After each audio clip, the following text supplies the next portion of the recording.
ভিতরে team team করে আলো জ্বলছে। আলো জ্বলতে দেখে অমিত অবাক হয়ে গেল।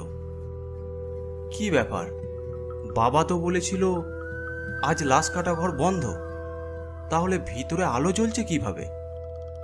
যা হোক দেখি। দরজা দিয়ে ভেতরে প্রবেশ করলো অমিত। দেখলো পুরো রুম খালি, কেউ নেই।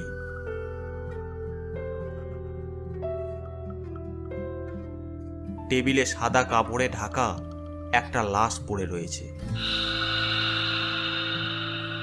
ধীরে ধীরে সামনের দিকে এগিয়ে যেতে লাগলো অমিত।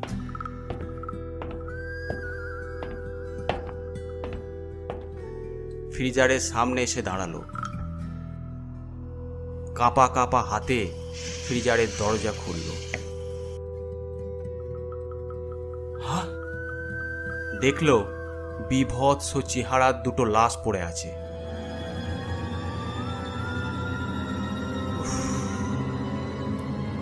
সহ্য করতে না পেরে দরজাটা তাড়াতাড়ি বন্ধ করে দিল।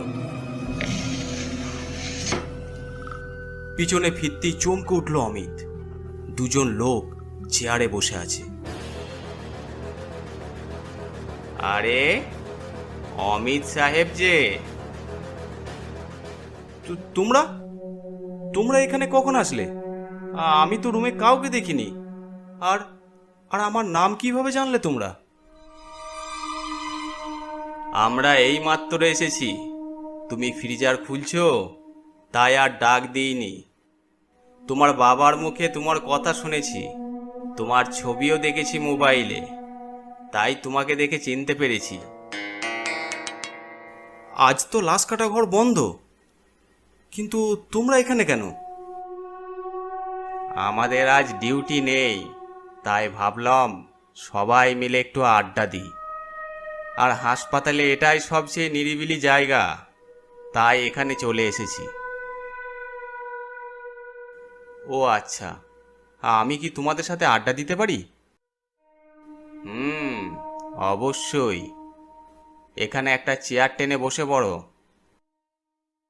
অমিত একটা চেয়ার টেনে তাদের পাশে বসলো। অন্য একজন বলল, এই দিকে তো কেউ আসে না, তাও আবার এত রাতে।